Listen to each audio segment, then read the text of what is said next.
मी शोभा. माझं वय 38 आहे. माझा नवरा सचिन हा भंगारचा धंदा करतो. गावोगावी जाऊन भंगार गोळा करून तो विकतो. तसे आमच्या घरची परिस्थिती मध्यम स्वरूपाचीच होती. माझ्या नवऱ्याच्या पैशामध्ये पुरेसं घर हे चालत नाही आणि म्हणूनच माझ्या शेजारी राहणाऱ्या प्रियंकासोबत मी बचत गटामध्ये फॉर्म भरला. तिने मला सर्व काही सांगितलं होतं. मी पहिल्याच दिवशी बचत गटाच्या मीटिंगला गेले आणि मला त्या सरांनी विचारलं. तसं मी सर्व काही सांगितलं आणि नंतर मी सर्व डॉक्युमेंट्स दिल्यावर मला कर्जही मंजूर झालं. परंतु मी ही गोष्ट माझ्या नवऱ्याला न विचारताच केली होती. त्याला विचारात घेतलं नव्हतं. माझा नवरा मला काय म्हणेल याची मला भीती वाटत होती. तरीही मी माझ्या नवऱ्याला धाडस करून विचारलं, अहो, मी शेजारच्या प्रियंका वहिनींनी सांगितल्यामुळे त्यांच्यासोबत एका बचत गटामध्ये फॉर्म भरला आहे आणि आता मला कर्जही मंजूर झालं आहे. आपण ते कर्ज घेऊयात का? असं विचारल्यावरती माझा नवरा म्हणाला, पण मला एकदा विचारायचे, बचत गटाचं हे काही खरं नसतं.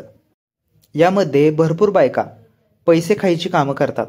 मी असं ऐकून माझा नवरा असं म्हटल्यानंतर मी तेही प्रिया वहिनींना विचारण्याचं ठरवलं आणि म्हणाले, अहो, तसं काही नाही. जेवढे कर्ज मिळणार आहे तेवढेच आपण फेडायचं. आपण कोणालाही 1 रुपयाही जास्त द्यायचा नाही. असं म्हटल्यानंतर माझा नवरा म्हणाला, बरं ठीक आहे, घे.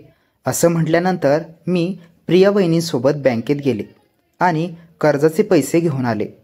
ते पैसे घेऊन येतानाच प्रिया वहिनी मला म्हणाल्या, शोभा, ऐक ना गं, तुला आता किती पैसे लागणार आहेत?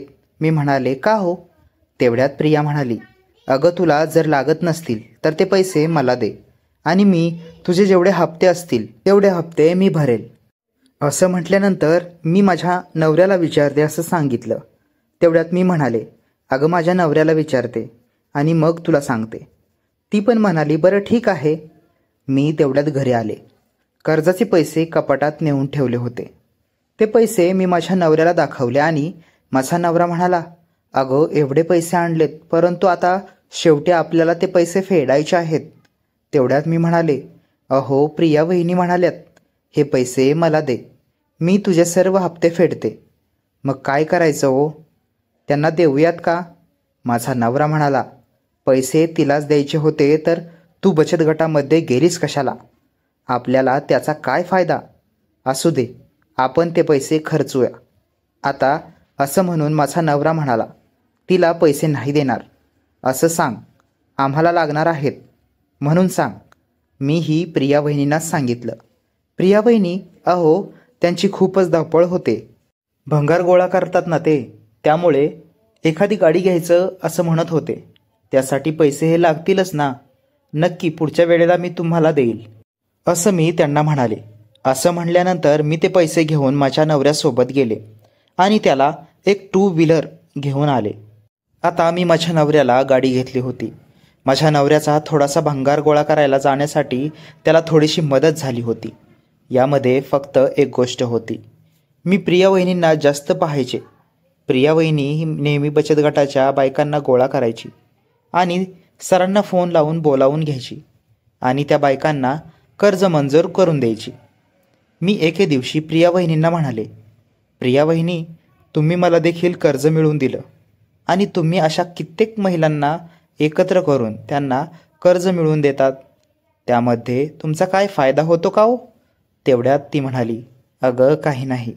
आपण जेवढ्या महिला गोळा करू त्या महिलांना कर्ज हवं असतं आणि त्या महिला एका कर्जामागे 1000 रुपये आपल्याला द्यायला तयार होतात. तुला आता काय सांगू, काही महिलांचं तर बँकेमध्ये खातेसुद्धा नसतं.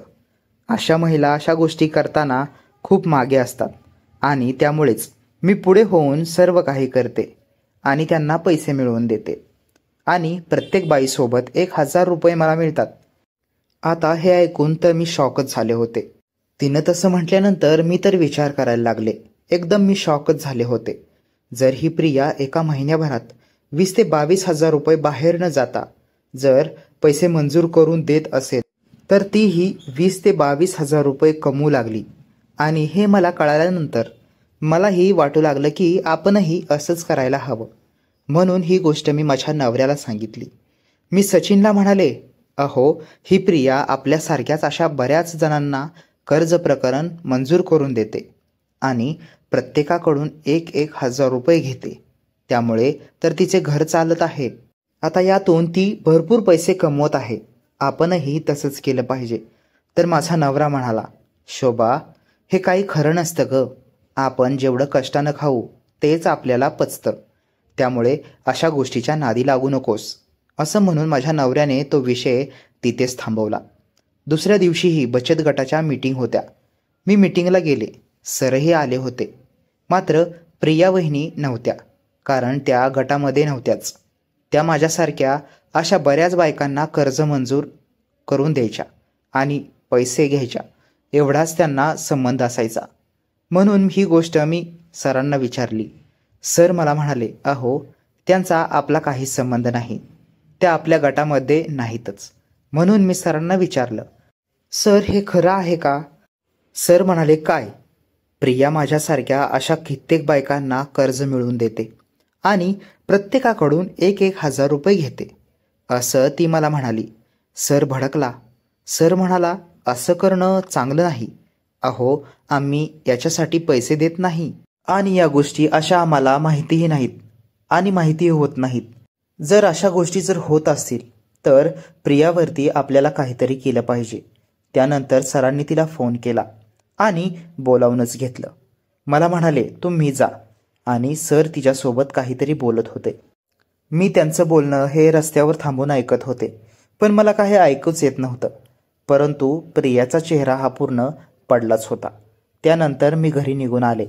मी तिथून घरी आल्यानंतर प्रिया माझ्या मागोमाग माझ्या घरी आली आणि मला म्हणाली, शोभा, मी तुला जे सांगितलं तू ते सरांना सांगितलंस. हे तू चुकीचे केलंस. मला वाटलं नव्हतं तू असं काही करशील.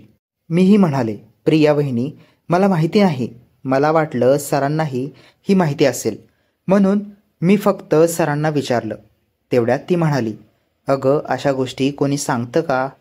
असू दे, जाऊ दे, असं म्हणून रागाने निघून गेली. त्यानंतर मी रोज पाहत होते, या वहिनीच्या दारात बचत गटाच्या सरांची गाडी उभी असायची आणि तो तिच्याकडे कशासाठी तरी यायचा. हे पाहण्यासाठी एके दिवशी मी गेले. दार मात्र बंद होतं. म्हणून मी हळूच दाराला कान लावला. आता आतमध्ये ते काय बोलत आहेत हे मला ऐकायचं होतं. काहीतरी बोलत होते. जेव्हा मी त्यांचं बोलणं ऐकण्यासाठी दरवाजाला कान लावला तर मला वेगळाच आवाज येऊ लागला. जोरात ओरडल्याचा आवाज येत होता आणि हा आवाज प्रिया वहिनींचाच होता. म्हणून मी हळूच खिडकीचा पडदा ढकलून पाहिलं तर बचत गटाचा सर प्रिया वहिनीला जोरजोरात मारू लागला होता आणि प्रिया वहिनी रडत होती. सराने तिचे केस धरले होते आणि तो तिला मागून साडी वर करून दणके देत होता. मी हे सर्व पाहत होते आणि प्रिया वहिनींनाही दुखत होतं, तरीही त्या सहन करत होत्या. बचत गटाचा सर मात्र त्यांची शारीरिक गरज पूर्ण करत होता आणि प्रिया वहिनीही काही बोलत नव्हत्या, कारण त्या खूपच मोठ्या अडचणीत सापडल्या होत्या. आता प्रिया वहिनींकडे कोणताही पर्याय राहिला नव्हता. मी गुपचूप घरी आले आणि सर जाण्याची वाट पाहत होते. थोड्या वेळाने सर त्याची गाडी घेऊन निघून गेला. मी हळूहळू प्रिया वहिनींच्या घरी आले आणि त्यांना पाहिलं. त्या खूप रडत बसल्या होत्या. चेहरा पाडला होता आणि त्यांच्या अंगावरती खूप विस्कटलेली साडी होती. मी हळूच जवळ गेले आणि विचारलं, प्रिया वहिनी, मी रोज पाहते, सर तुमच्या घरी येतात का? का येतात हो? काय झालं? तेवढ्यात ती म्हणाली, काही नाही अगं, ते थोडंसं काम होतं म्हणून आले होते. प्रिया वहिनी सांगायलाच घाबरत होती. मी तिला पुन्हा विचारलं, प्रिया वहिनी, मला सांगा, मी तुमच्यासोबत जे होत आहे ते पाहिलं आहे. ती घाबरली आणि म्हणाली, हे बघ शोभा, ही गोष्ट कुठेच आणि कुणालाच सांगू नकोस. माझ्या नवऱ्याला देखील सांगू नकोस. माझा नवरा मला सोडून देईल. त्याला हे असलं आवडत नाही, असं मला म्हणाली. नंतर मी म्हणाले, परंतु तुम्ही हे सहन का करता? ती म्हणाली, अगं काय करू, तू सांगितल्यामुळे सरांनी मला सांगितलं की जर ही गोष्ट तुम्हाला इथेच लपून ठेवायची असेल तर तुम्हाला माझ्यासोबत शारीरिक सुख द्यावं लागेल आणि नाहीतर मला तुमच्या विरोधात बँकेत तक्रार करावी लागेल. असं म्हटल्यामुळे मी स्वतःला त्यांच्या स्वाधीन करून दिलं होतं. आता मी पूर्ण त्यांच्या स्वाधीन झाले होते. मला आता काहीच कळत नव्हतं, काही समजतही नव्हतं.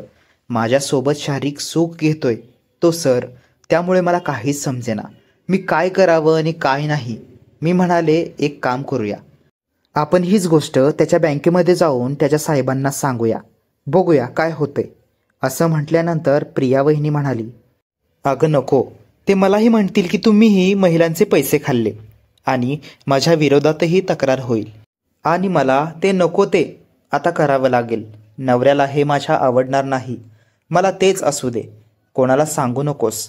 मग मी म्हणाले, प्रिया वहिनी, तुम्ही असंच त्याचा त्रास सहन करणार का हो? हे चांगलं नाही. एकदाच काय होईल ते होईल, होईल ते जाईल, आपण पाहूया. म्हणून मी पुढे घालून प्रिया वहिनींना घेऊन बँकेत गेले आणि झालेला सर्व प्रकार मॅनेजरला सांगितला. आता त्या मॅनेजरने त्या सरांना बोलावून घेतलं होतं आणि त्याला नोकरीवरून काढूनही टाकलं.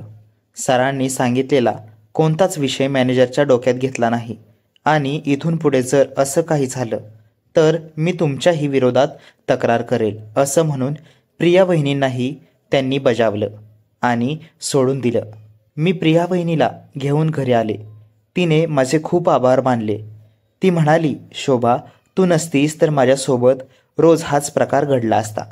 त्या सराची शारीरिक गरज पूर्ण करण्यासाठी रोज त्याच्यासोबत मला झोपावं लागलं असतं.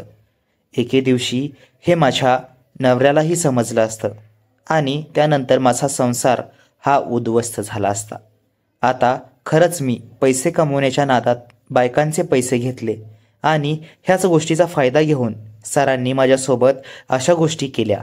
एक छोटीशी चूक देखील माणसाला किती लांब नेऊन सोडते हे मला समजलं. त्यामुळे इथून पुढे मी एखाद्याची गरज असलेल्या बायकांची मदत करीन, परंतु त्याच्याकडून 1 रुपयाही घेणार नाही. प्रामाणिकपणे आणि मनापासून त्यांच्यासाठी प्रयत्न करेन. पैशाची अपेक्षा न धरता खरंच आज मी तुझ्यामुळे वाचले आणि माझा संसारही वाचला. मी जागेवरच आहे, परंतु ही गोष्ट माझ्या नवऱ्याला सांगू नकोस. मी म्हणाले, नाही नाही सांगणार. अहो, तुम्हाला तुमची चूक समजली, यातच सर्व काही आलं. इथून पुढे असं काही होणार नाही याची मी काळजी घेईन. मी फक्त आता माझ्या शेजारी राहणाऱ्या प्रिया वहिनींसोबत घडलेला हा प्रसंग मी तुम्हाला सांगितला. आता सगळीकडेच असं होतं असं नाही. मला काय म्हणायचं आहे की काही असे ठिकाणी असं होत असेल तर काही महिला अशा जाळ्यातही अडकल्या असतील. त्यांना मला सांगायचं आहे की हे चांगलं नाही आणि अशी वेळ कुठल्याही महिलेवर येऊ नये, एवढंच मला वाटतं. प्रेक्षकांनो, व्हिडिओ जर आवडला असेल तर व्हिडिओला लाईक करा आणि अशाच व्हिडिओ पाहण्यासाठी आपल्या चॅनलला सबस्क्राईब करायला विसरू नका. भेटूयात अशीच एक नवीन कथा घेऊन पुढच्या व्हिडिओमध्ये. तोपर्यंत भेटूयात. धन्यवाद.